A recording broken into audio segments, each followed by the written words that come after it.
ഇന്ന് ഞാൻ നിങ്ങളോട് പറയാൻ പോകുന്നത് എന്തിന് നിങ്ങൾ കോമറ്റ് ടി വി വാങ്ങണമെന്നുള്ള കാര്യമാണ്. വളരെ ഈസി ആയിട്ട് നമുക്ക് ഒരു സിറ്റി ട്രാഫിക്കിലൊക്കെ കൊണ്ടു നടക്കാൻ പറ്റിയ ഒരു കുഞ്ഞു വാഹനമാണിത്. വളരെ കോമ്പാക്റ്റ് ആണ്. 2 ബൈക്ക് പാർക്ക് ചെയ്യാനുള്ള സ്ഥലം ഉണ്ടെന്നുണ്ടെങ്കിൽ നിങ്ങൾക്ക് ഈ വാഹനം പാർക്ക് ചെയ്ത് ഈസി ആയിട്ട് കൊണ്ടു നടക്കാൻ പറ്റും. പിന്നെ ഇതൊരു റോട്ടറി നോബൊക്കെ ഉള്ളതാണ്. ഒരു ഓട്ടോമാറ്റിക് പോലെ നമുക്ക് യൂസ് ചെയ്യാൻ പറ്റും. വളരെ ഈസി വെഹിക്കിളാണ്. പിന്നെ ഇതിന്റെ ബാക്കി ഫീച്ചേഴ്സ് ഞാൻ പറഞ്ഞുതരാം. ഒരുപാട് സ്റ്റോറേജ് സ്പേസ് വരുന്നുണ്ട്. ഇതിൽ നല്ലൊരു വലിയൊരു ഡോർ പോക്കറ്റ്സ് വരുന്നുണ്ട്. അതുപോലെ തന്നെ 2 കപ്പ് ഹോൾഡേഴ്സ് വരുന്നുണ്ട്. പിന്നെ വലിയൊരു ഇൻഫോർടൈൻമെന്റ് സിസ്റ്റം, ഇൻസ്ട്രുമെന്റ് ക്ലസ്റ്ററും ഇതിൽ വരുന്നുണ്ട്. പിന്നെ സ്റ്റിയറിംഗ് കൺട്രോൾസ് വരുന്നുണ്ട്. നമുക്ക് അത്യാവശ്യം വേണ്ട മ്യൂസിക് ഒക്കെ കൺട്രോൾ ചെയ്യാൻ പറ്റും. മ്യൂസിക് കൺട്രോൾസ് വരുന്നുണ്ട്. പിന്നെ ഈ വാഹനത്തിന്റെ ഹൈലൈറ്റ് എന്ന് വെച്ചാൽ ഇതിനൊരു സെൻട്രൽ ടണൽ വരുന്നില്ല. അത് കാരണം നമുക്ക് അത്യാവശ്യം നല്ല സ്പേസ് ഇവിടെ ലഭിക്കുന്നുണ്ട്. പിന്നെ അതുപോലെ തന്നെ ഒരു റോട്ടറി നോബാണ് വരുന്നത്. നമുക്ക് ഓട്ടോമാറ്റിക് ഒക്കെ യൂസ് ചെയ്യുന്ന പോലെ തന്നെ ഇത് നമുക്ക് ഡ്രൈവും പാർക്കും റിവേഴ്സ് ഒക്കെ ആയിട്ട് നമുക്ക് യൂസ് ചെയ്യാൻ പറ്റും. പിന്നെ അതുപോലെ ഇവിടെ 2 പവർ വിൻഡോസ് നമുക്ക് ഈ വാഹനത്തിന് വരുന്നുണ്ട്.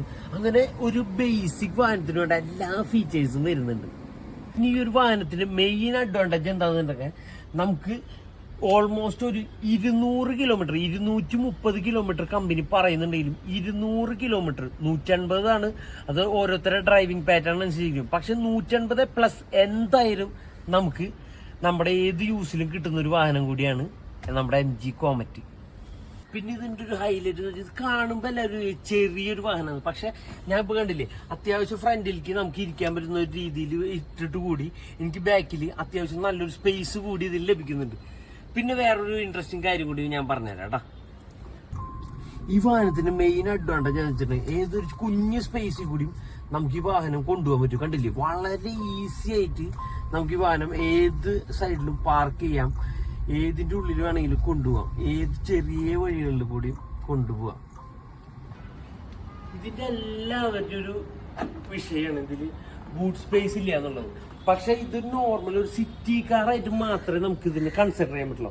ഇതിൽ കണ്ടില്ലേ, ഇതിൽ അത്യാവശ്യം നമുക്ക് ചെറിയൊരു ഷോപ്പിങ്ങിനൊക്കെ പോകുമ്പോൾ ഷോപ്പിംഗ് ബാഗ് അല്ലെങ്കിൽ ചെറിയൊരു സ്യൂട്ട് കേസ് ഒക്കെ വെക്കാൻ പറ്റും. ഇന്ന് നിങ്ങൾക്കല്ല അത്യാവശ്യം നല്ല സ്പേസ് വേണമെന്നുണ്ടെങ്കിൽ നമുക്ക് ഈ സീറ്റുകൾ ഫോൾഡ് ചെയ്തിട്ടുണ്ടെങ്കിൽ നല്ലൊരു സ്പേസ് കിട്ടും. അപ്പോൾ ഈ ഒരു കുഞ്ഞ വാഹനം മേടിക്കണമെന്നുണ്ടെങ്കിൽ ഇതിന് പ്രൈസ് സ്റ്റാർട്ട് ചെയ്യുന്നത് 7 ലക്ഷം, 9 ലക്ഷം, അതുപോലെ തന്നെ 11 ലക്ഷമാണ് ഇതിന്റെ വരുന്നത്. ഇതിൽ ബാസ് എന്നുള്ളൊരു സ്കീം പുതുതായി ഇൻട്രൊഡ്യൂസ് ചെയ്തിട്ടുണ്ട്. ആ സ്കീം എന്താന്ന് വെച്ചിട്ടുണ്ടെങ്കിൽ നമുക്ക് ഇതിന്റെ ബാറ്ററി റെന്റൽ ആയിട്ട് എടുക്കാം. അപ്പൊ അതിന്റെയൊക്കെ കൂടുതൽ ഡീറ്റെയിൽ അറിയുന്നുണ്ടെങ്കിൽ ഞാൻ സ്ക്രീനിൽ ഒരു നമ്പർ കൊടുക്കാം. ആ നമ്പറിലേക്ക് കോൺടാക്ട് ചെയ്താൽ നിങ്ങൾക്ക് വാഹനം ബുക്ക് ചെയ്യണമെന്നുണ്ടെങ്കിലോ അതിന്റെ ഡീറ്റെയിൽ കാര്യങ്ങളൊക്കെ കിട്ടും. അപ്പോൾ പെർഫെക്റ്റ് ആയിട്ട് ഒരു സിറ്റി യൂസിന് കൊണ്ടു നടക്കാൻ പറ്റിയ ഒരു കുഞ്ഞു വാഹനമാണിത്.